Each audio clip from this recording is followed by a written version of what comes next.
up, Ragin Nation? How y'all doing? This is Alex, you watching a Ragin Ronin review, and I'm gonna give you my top 10 summer movies list of 2013. I watch a lot of movies over the summer, and it's time to tell you which ones I feel belong in my top 10 list. And there are 17 movies that I watch, and it starts with the beginning of May to the first week of September. So starting with Iron Man 3 and then ending off with Riddick, which I just saw most recently. So without further ado, let's start off with number 10, and that would be White House Down, directed by Roland Emmerich. White House Down was just a lot of fun. It's what I like to call the definition of what makes up a summer blockbuster. It's popcorn fun, and I really enjoyed this movie. So that's number 10. Number 9 would be Kick-Ass 2. While Kick-Ass 2 isn't as great as the first Kick-Ass, it was still a good movie. I had very low expectations watching this movie or going in to watch this movie, but it's still really, I still really enjoyed it. Very entertaining, not anywhere near as good as the first one, but everything was there. You got a good story, you got good characters, and it was followed by, you know, good action. Not really like great action, but still it was good enough to make it a complete movie. So there you have it. That's number 9 for you guys, for me. Number 8 is The Wolverine. The Wolverine is a movie that I was really anticipating because I've been to Tokyo many times, and this movie takes place in Tokyo. I'm glad it takes place in Tokyo. Let me tell you something about The Wolverine. The first and second act was superb. It was fantastic. But once it gets to the third act, it kind of falls apart. So, you know, I'm kind of mixed on this movie. I still think it's a good movie, but I think it could have been better had they improved the final act of the film. So that's number 8 for you. Number 7. Okay, you guys are going to be a little bit surprised, but I'm going to tell you that Pacific Rim is number 7. I know it's on the bottom half of my list, but I just felt that a huge part of me feeling that Pacific Rim could have been a lot better is if they improved the dialogue, the script. The acting was subpar. The script wasn't as good as it could be. The story was very simple, and a lot of people are probably thinking, well, you don't go to a movie like this for story. Well, I still need a good story. You still got to give me a story. You know, they kept it really simple, but what brought it down for me was really I couldn't connect with the human characters. And you're probably going to ask me the same thing again. Same question again is, why do you even care about the human characters? Well, this is a live action movie with humans in it, so give me something to connect with, okay? The Robot Smackdown was awesome. I love the Robot Smackdown. But you know what? A movie isn't complete unless you have some good story with the good characters, and of course some good acting. The acting was subpar, okay, but the robot action was badass. I loved it. I can't wait to get it on Blu-ray, okay? So there you have it. Number 6 is Fast and Furious 6. You guys must think I'm crazy. I'm putting Fast and Furious 6 in front of Pacific Rim. Well, let me tell you something. Fast and Furious 6 had me entertained from beginning to end. Okay, like just non-stop. There was great amount of versatile action. It wasn't just car chases. It was like you know, gun battles. It was hand-to-hand fighting, and it was a perfect blend, and it was very well paced, and I just really enjoyed the heck out of this movie. This movie is kind of along the same lines as White House Down. It's just fun. It's just big summer fun from beginning to end, and no real slow moments that really just make you look at the watch. Okay, so there you have it.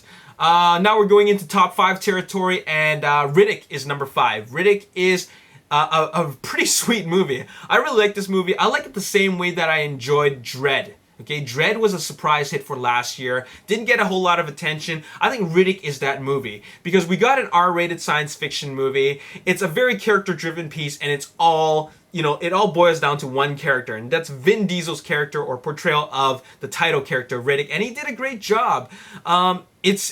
We really explored his character more, and I love that they changed things up a bit. They didn't bring it to the big budget action epic that the second one was. They brought it down to basics, and they made it a low budget but yet a very great film with a good story with great characters. All right, so there you have it. Number 4 is Man of Steel. Man of Steel was a kind of a mix to me. I ended up watching the movie twice just to really feel what get a good feeling of the movie. The first time I just didn't know what to expect, and I just had some very mixed feelings about it, but the second time I watched it more with an open mind, and I really enjoyed the movie. It had some really big action. Really big action. Zack Snyder changed his style a little bit, and he didn't add too much slow motion and over stylizing. He made it a little bit more raw, a little more visceral, and a little more violent, and he made it in a way where you know, the fans of the Superman mythos can really appreciate it. All right, so Man of Steel is number 4. Number 3 is The World's End, directed by Edgar Wright, and this was a bit of a surprise hit.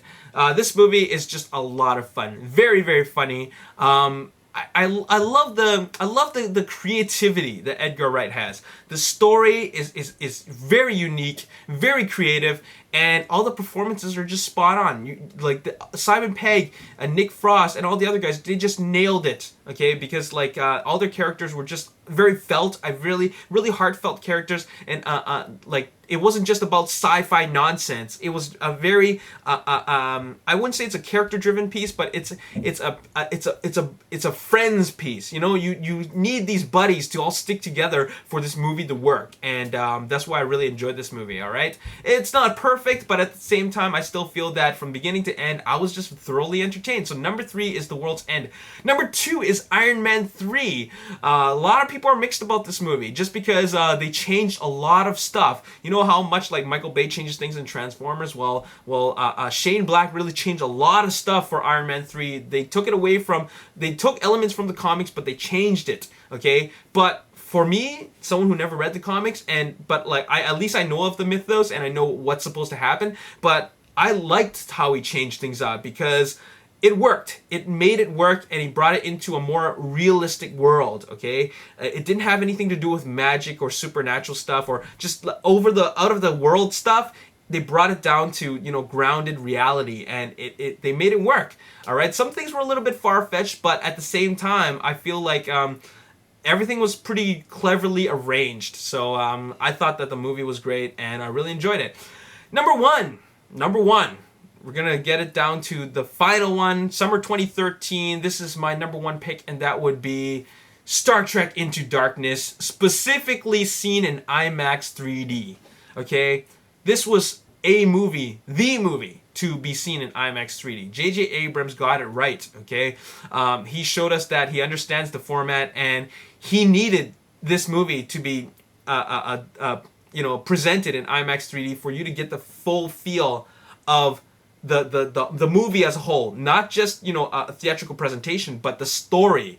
Okay, you know, some people think that it's a gimmicky kind of thing, IMAX and 3D, but it's not. It really brought me into the story. It made me immersed into the environments and the atmosphere and the characters. So he did it. He did a really good job, and number 1 is Star Trek Into Darkness, and I have the Blu-ray, and I can't wait to watch it. So there you have it. Those are my movies, my top 10 list. I know some of you guys might not have seen that many movies, but let me know your top 10, let me know your top 5, or let me know your top 3 if you've only seen 3 movies. So anyways, there you have it. As always, if you enjoyed the video, hit the like button, subscribe to the YouTube channel, like me on Facebook, the Ragin Nation. Also follow me on Twitter at Ragin Nation. My name is Alex Yu. Thanks for watching. I'll see you next time. Peace. Entirely different. It has nothing to do with the current script that's being written for Star Wars Episode 7. So what that means is that simultaneously a bunch of other